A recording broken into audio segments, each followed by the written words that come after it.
आज की कहानी है अरे पगली मायका भाभी से नहीं होता। सोनल की भाभी सोनल को 4 बार फोन कर चुकी थी, पर सोनल फोन ही रिसीव नहीं कर रही थी। बाद में जब सोनल किचन से बाहर आई तो देखा उसकी भाभी के 4 मिस कॉल है लगातार। यह देखकर वह घबरा गई, क्योंकि उसकी भाभी को पता होता है कि अगर सोनल 2 बार में फोन नहीं उठाती है तो इसका मतलब यही है कि वह अपने काम में व्यस्त है और या फिर फोन से दूर है। अब सोनल का मन घबरा रहा था, क्योंकि भाभी के 4 फोन लगातार आने से उसे टेंशन हो गई थी। क्योंकि सोनल की मम्मी की तबीयत इन दिनों ठीक नहीं चल रही थी। अभी 2 दिन पहले ही सोनल अपनी मम्मी से मायके में मिलकर आई थी। फिर भी सोनल ने हिम्मत करते हुए अपनी भाभी को फोन लगाया और फोन जैसे ही भाभी ने उठाया तो सोनल को रोते हुए कहा, दीदी मम्मी जी हमें छोड़कर चली गई है।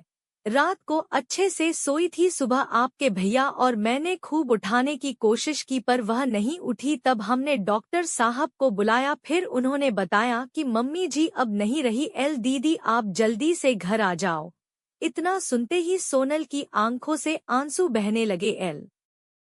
पापा तो पहले ही उसे छोड़कर जा चुके थे और अब उसकी माँ भी नहीं रही। सोनल तो बिल्कुल बेहाल हो चुकी थी। अब सोनल ने रोते रोते यह बात सक्षम उसके पति को बताई तो सक्षम ने उसे संभाला और उसे जल्दी से कार में बिठाकर मायके ले गया। सोनल जैसे ही अपने घर पहुंची तो अपनी माँ के शरीर को देखकर उससे लिपट गई और खूब रोई। आखिर में सक्षम ने उसे किसी तरह समझाया और माँ का अंतिम संस्कार किया।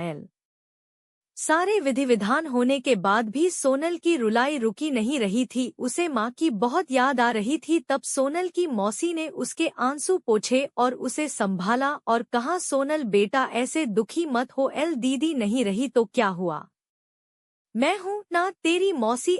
मेरा घर भी तेरा मायका है, तेरा जब मन करे तब आ जाना अपनी मौसी के पास।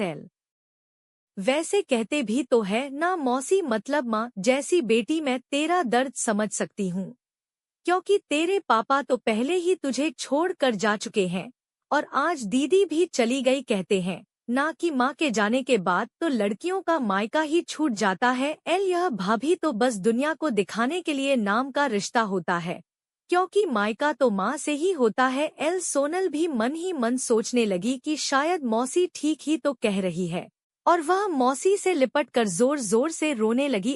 और कहने लगी, क्या मासी मेरा भी मायका अब नहीं रहा।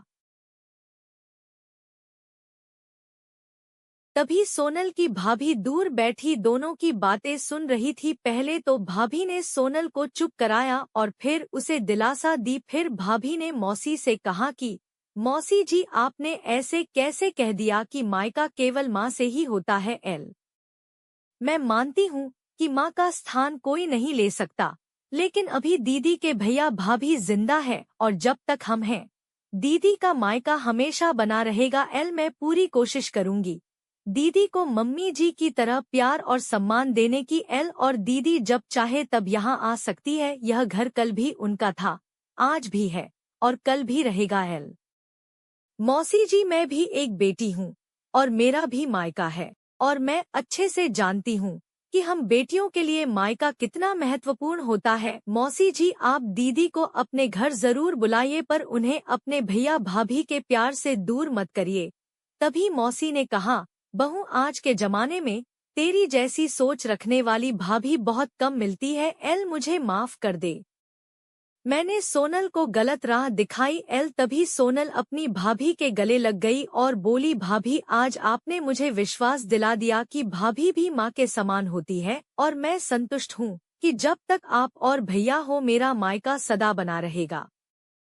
और किसी ने कहा है ना कि भाभी माँ के समान होती है। आज आपने मुझे इस बात का विश्वास भी दिला दिया है। दोस्तों जरूर बताइएगा कहानी कैसी लगी और अच्छी लगे तो जरूर हमें फॉलो कीजिएगा।